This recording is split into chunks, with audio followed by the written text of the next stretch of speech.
We begin now with Florida's unprecedented impact on the next White House. President-elect Donald Trump has tapped Floridians for key roles in his administration, from Chief of Staff to U.S. Secretary of State to U.S. Attorney General. What does the Florida influence mean on U.S. foreign policy and the big issues facing Floridians? Joining us now from Washington to discuss this is Senator Rick Scott, who was recently sworn into his second term as U.S. Senator. Senator Scott, welcome. Thank you for joining us. It's always nice to be with you, and hope you had a good New Year and good Christmas. And this is going to be a great year. Yes, I did. Thank you very much for that. So let us start with, I recently heard you say that Florida is the center of the Republican Party now, that Washington can learn a lot from what Florida has done. So can you describe for us what exactly you think Florida has gotten right? Well, first off, let's look at this administration. The president's from Florida. The chief of staff is from Florida. Susie Wiles was my first campaign manager. The Secretary of State, Marco Rubio, from Florida. The Director of National Intelligence, Mike Waltz, is from Florida. So he's got a lot of Floridians as part of his team. And the reason he does is you look at what's happened in Florida. When I got elected back in 2010, there are 568,000 more Republicans than Democrats. If you look at this last election cycle, both President Trump and I won by more than 1.3 million votes. So clearly the state has changed. What people have seen, that if you have a government that watches how your money is spent, cuts your taxes, makes sure your kids get a great education, keeps you safe, that's a formula for success. So we have a lot of people that were part of that in Florida. I was excited to be the governor for 8 years. We added 1.7 million jobs. I think President Trump did a great job in his first term, building a great economy, and he's going to do another great job this time. Well, as you mentioned, President Trump has selected several prominent Floridians to serve in his cabinet. What do you think this Florida connection will specifically mean to Florida? How will it benefit Floridians? You know, another person I forgot is Pam Bondi. Yeah, of course. Pam was the Attorney General my 8 years as governor, and is a very good friend of mine. I think what's going to happen is, as a result of all these relationships, they're going to be receptive to issues that Florida deals with, which is what's important. My experience in my 8 years as governor and my 6 years now as a U.S. Senator is you get things done by building relationships and letting people know the issues you're dealing with and see if they can be helpful. So with all these Floridians as part of the Trump administration, then they're going to be receptive to the issues that we're dealing with. We know that we've got to get inflation down. We know that we have to work on the issues that are going on in Latin America, like the fight that's happening right now in Venezuela for freedom and liberty. We know we've got to get interest rates down. You do that by balancing the budget. So I think the opportunity is, you're going to have a lot of Floridians that are going to listen to Floridians about solving problems of Florida, which are similar to problems around the country. So you mentioned inflation. I'd like to ask you about the high cost of housing here in Florida, as well as the cost of property insurance, a huge issue for Floridians. Are there things that Washington can do to address those issues, and that you vow to do to address these issues?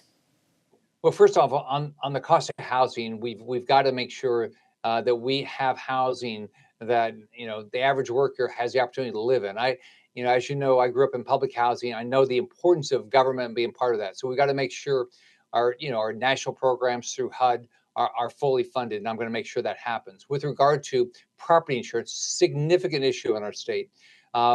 Since I left office, I think the cost of property insurance has doubled.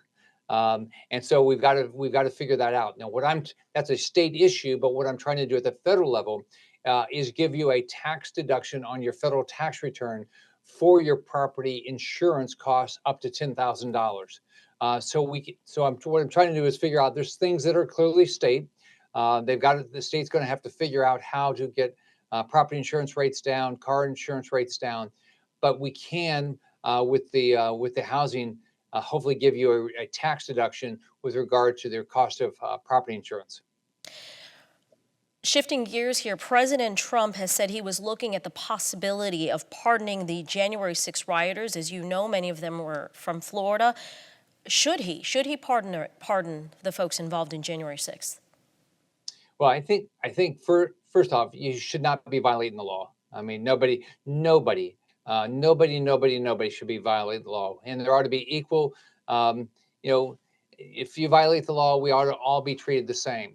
But we need to look at exactly what happened on January 6th, why it happened. As you know, the January 6th Commission was a complete farce.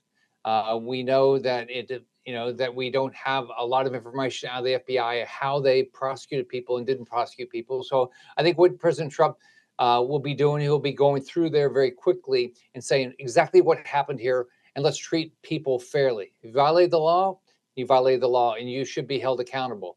But also that if you did, how long? What's a proper term for violating that law?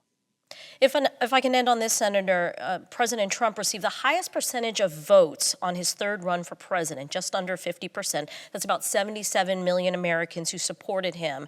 I'd like to ask you about the 75 million who did not vote for him. Many are concerned, what his second term will mean for this country. Do you understand those concerns? Well, I know people have a lot of hope and opportunity, but we can look at his first term and see what his second term is going to be like. What did he do in the first term? One, he created security. We didn't go to war. Our border was secure. Our economy was unbelievably good, maybe the best economy in my entire lifetime. Right? He didn't go after his political opponent like Biden did. So I think what you're going to see, and I was with President Trump yesterday, what you're going to see is a president that is going to secure the border. He's going to rebuild this economy. He's going to hold government accountable, which is exactly when I talk to voters, exactly what they want. Senator, with the minute that I have left, what is your take on the president's comments on his desire to acquire Greenland, the Panama Canal, and to annex Canada through economic force? So what I appreciate about this president is, one, he wants to build the American economy, and number two is he's focused on national security. Any issues he has when he's thinking about Greenland, is it talking about the national security of this country? That's what he should be doing. When he talks about the Panama Canal, is what he's saying, and he said it yesterday when I was with him. He said, we gave the Panama Canal away for nothing. We got nothing for it. It probably was the biggest expenditure of this country ever in the history of this country. And at this point, we're getting treated unfairly, and they're not complying with what the deal was at the time. That is going to have to change. And then with regard to Canada, we cannot allow trade deficits where we're treated unfairly. If we're going to allow people to come and sell things into the American market, we have to be allowed to sell things into their market. So Canada is going to have to open up their trade barriers, because it's not fair to Americans. It's not fair to American jobs, right? Primarily, but it's also not fair because of the cost. We've allowed so much of our manufacturing go out of this country. We've got to rebuild that manufacturing. So I know what I hear from this president is he's absolutely committed to American jobs and American security. Senator Scott, we thank you for your time. Thank you for joining us. All right. Have a great day. Bye-bye. Thank you. You too, sir.